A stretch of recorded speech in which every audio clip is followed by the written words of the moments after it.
The ceiling above him flickered, not dramatically, not in the way that suggested danger, but in the subtle, uncertain manner of something reconsidering its life choices. He stared at it for a moment, then sighed. "All right," he said, voice calm in the way people speak to things that absolutely should not be listening. "We talked about this. You're a ceiling, very respectable, no need to explore other career paths." The ceiling dimmed slightly as if embarrassed and settled back into its assigned role. For now, he rubbed his eyes. The room was small, deliberately so. Corners were important here, straight lines, predictability. The kind of architecture that reassured the universe that everything was under control. Unfortunately, his presence had a habit of making control feel like more of a suggestion than a rule. He stood and paced once across the room. The floor remained solid, which was encouraging. Yesterday it had briefly attempted to become sand. Philosophical sand, apparently, because it had whispered something about the burden of form before he convinced it to be flooring again. "Progress," he muttered. A soft hum filled the air, low, mechanical, almost polite. Somewhere beyond the walls, systems were working very hard to pretend he was normal. He appreciated the effort. It was touching in a distant, slightly desperate way. He paused near the window. Outside, the sky was a clean, uninterrupted blue, too clean, it looked edited. He narrowed his eyes. "Don't," he warned. For a brief second the sky pixelated. Then it snapped back, flawless. He exhaled slowly. "We're not doing that today, I just woke up." There was a pause, the kind that didn't belong to silence but to something listening. He turned. She was there, not entering, not arriving, just present as if the concept of distance had been politely ignored. At first glance she looked almost human, tall, still, her form outlined in a faint, shifting glow. But the details refused to stay consistent. Her skin shimmered like translucent glass, threaded with faint constellations that moved too slowly to notice, unless you stared too long. Her eyes, when they settled into place, held reflections that didn't match the room, fragments of somewhere else, somewhere many else. He blinked. "Okay," he said carefully. "Either I've finally lost it or you skipped several very important steps in the whole entering a room process." She tilted her head. The motion was smooth but slightly delayed, as if her body was consulting reality before committing to it. "You are unstable," she said. Her voice didn't echo. It layered. He considered that. "That's one way to introduce yourself." Around them, something shifted. The air itself seemed to hesitate, like it was trying to decide which version of the moment it preferred. He noticed it immediately. "Hey," he said, pointing vaguely at existence. "None of that, we're having a conversation. Stay linear." The hesitation eased reluctantly. Her gaze remained fixed on him, intense but not hostile, curious. That was worse. "You are not contained," she continued. He let out a short laugh. "Yeah, I've been getting that note a lot. Feedback's been very consistent." A flicker passed through her form, something like interest but sharper. The constellations beneath her skin shifted, aligning in patterns that almost meant something. "You alter structure without intent," she said. He spread his hands.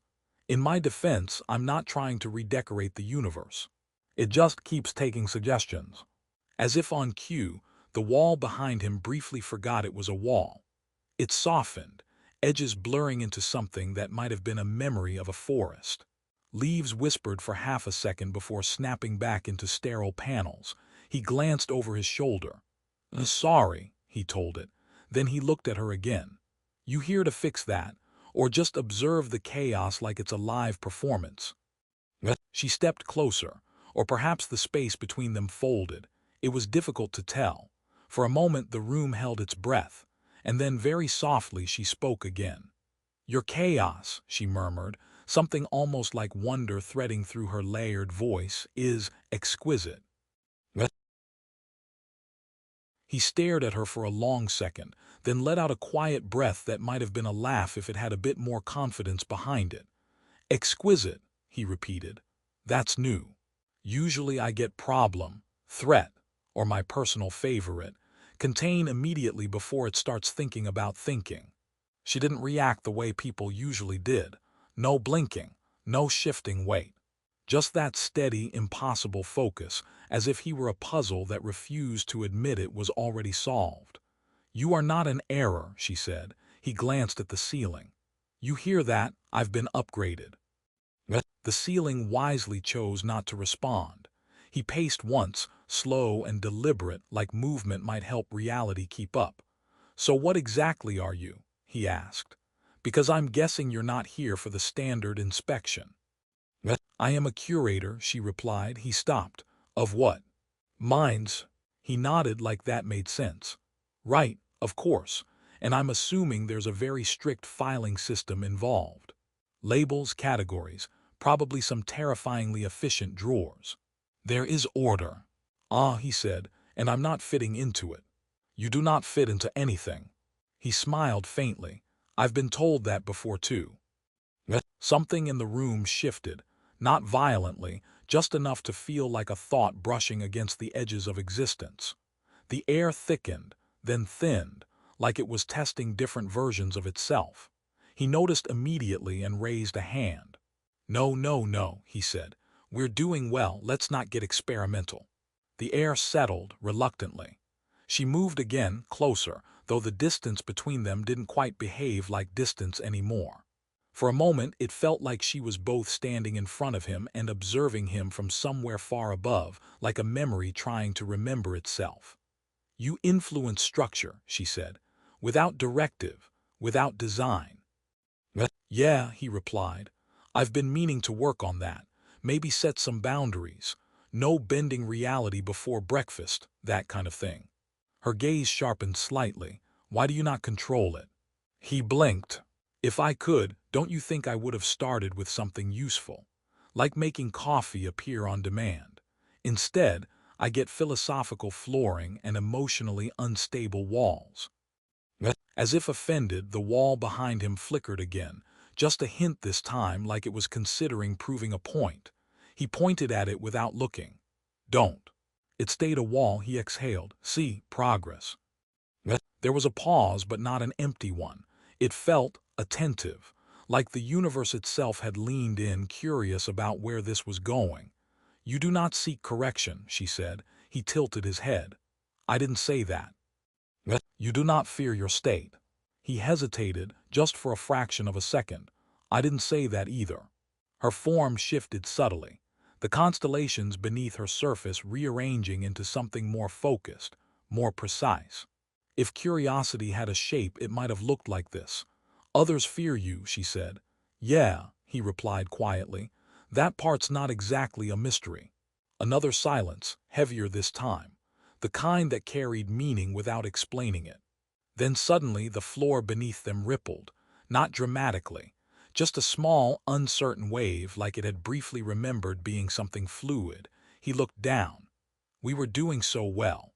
The ripple stilled. He glanced back at her. "You see what I mean? I don't even have to think about it anymore. It just happens." She studied him, closer now than before, though the concept of closeness felt increasingly optional. "You are not generating chaos," she said slowly. He frowned. "That's not reassuring." "You are revealing it." He blinked. "I'm sorry, what?" Around them the room shifted again, subtler this time but deeper. The edges of things felt less certain, like they were waiting for permission to be something else. "You do not break reality," she continued. "You expose its instability." He stared at her, trying to decide if that was better or significantly worse.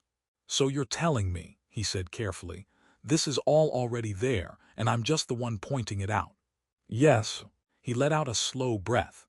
"That feels like an important detail someone should have mentioned earlier." For a moment neither of them moved. Then he gave a small, tired smile. "All right," he said. "New plan. You're the expert on minds, right?" "I am."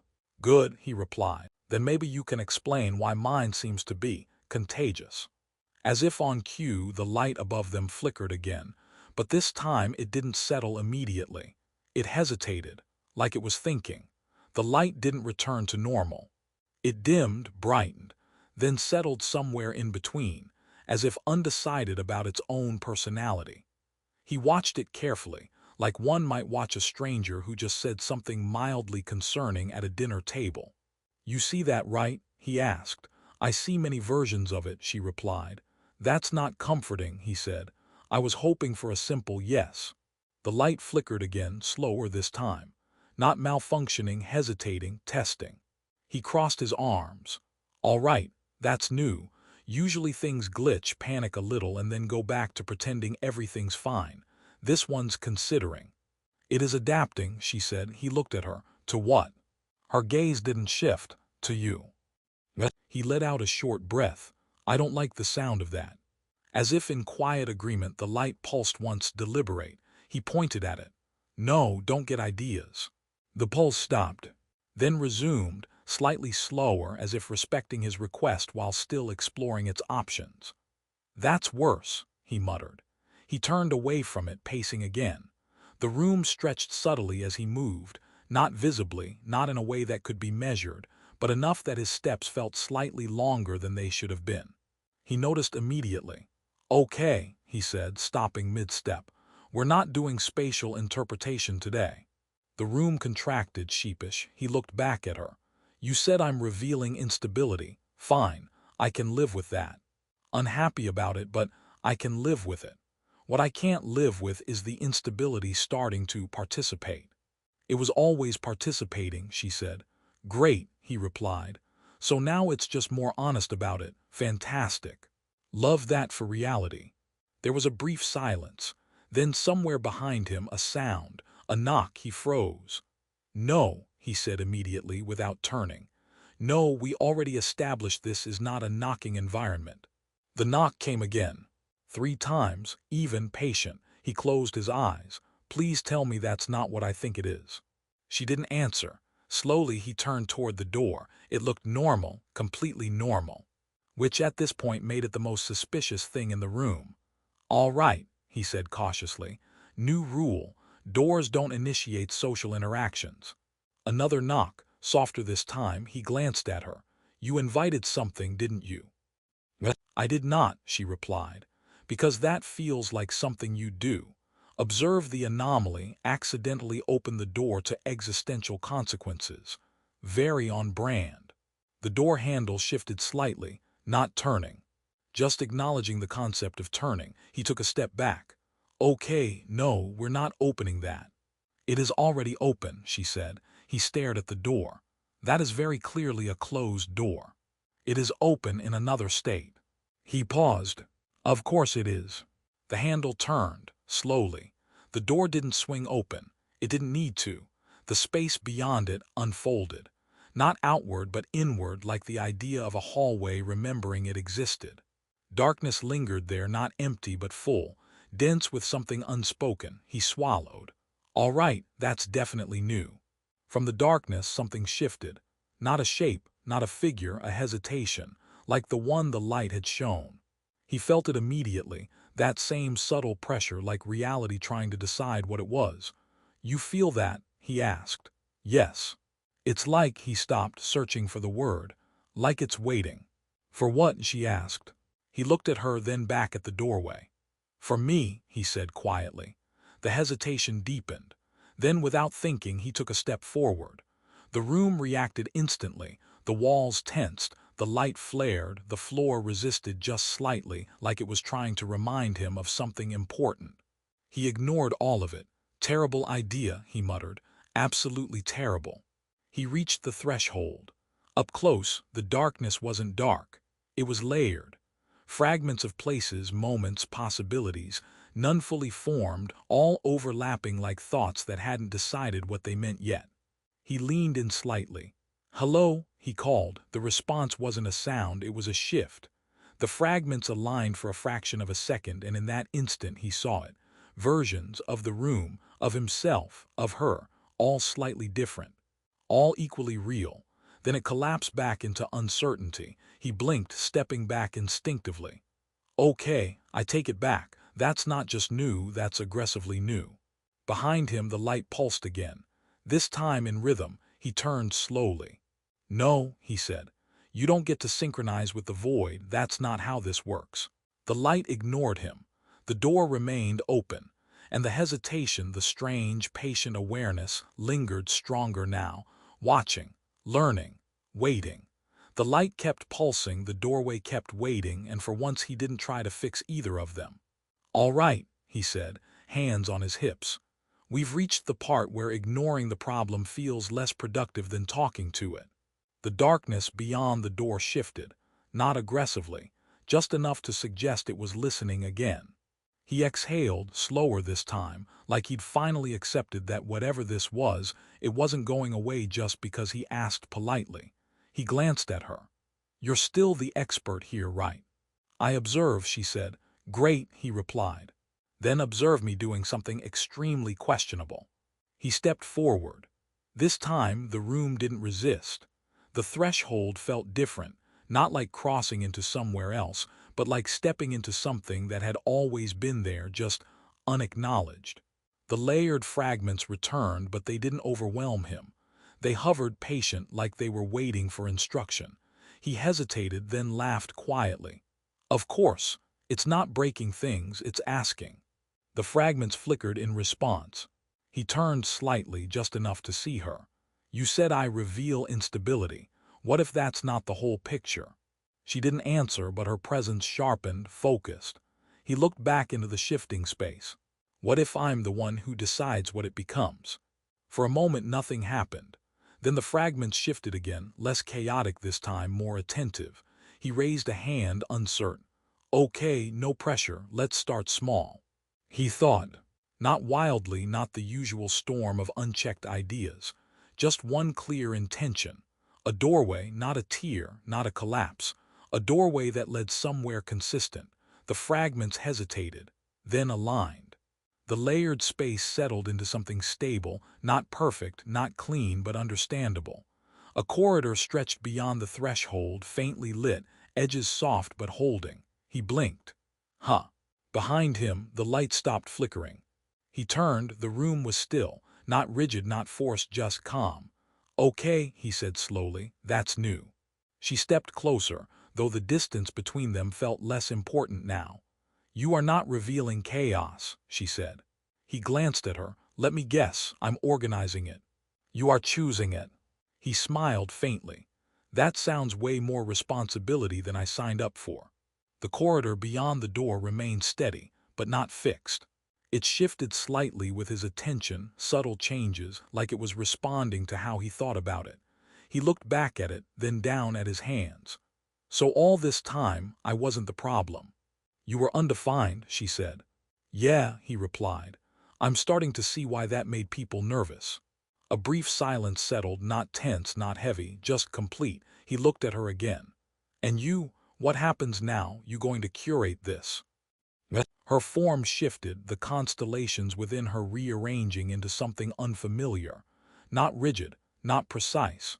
"I cannot preserve this," she said. "Because it's messy?" he asked. "Because it is alive." He nodded once, fair. The corridor pulsed softly, waiting. He glanced at it, then back at the room. For the first time, nothing was trying to correct him. Nothing was hesitating out of fear. Everything was just there. "All right," he said quietly. "I think I get it now." He stepped fully into the corridor. It held. Not perfectly, not permanently, but enough. He turned back to her one last time. "You know, for someone who catalogs perfect minds, you picked a weird one to get interested in." Her gaze didn't waver. "You are not perfect." He smiled. "Yeah." A small pause. Then softer, almost amused, he added, "That's kind of the point." The corridor shifted again, expanding slightly, as if agreeing. He took another step forward. Behind him, the room didn't collapse. It didn't reset. It simply remained, stable in its own way, no longer pretending to be something it was. She watched him go, the patterns within her form no longer rigid, no longer fixed. For the first time they moved without purpose. Not disorder, not control, something in between. And as the corridor stretched into something new, something undefined but intentional, the universe did not resist. It followed. We've reached the end of another story. I hope you enjoyed it.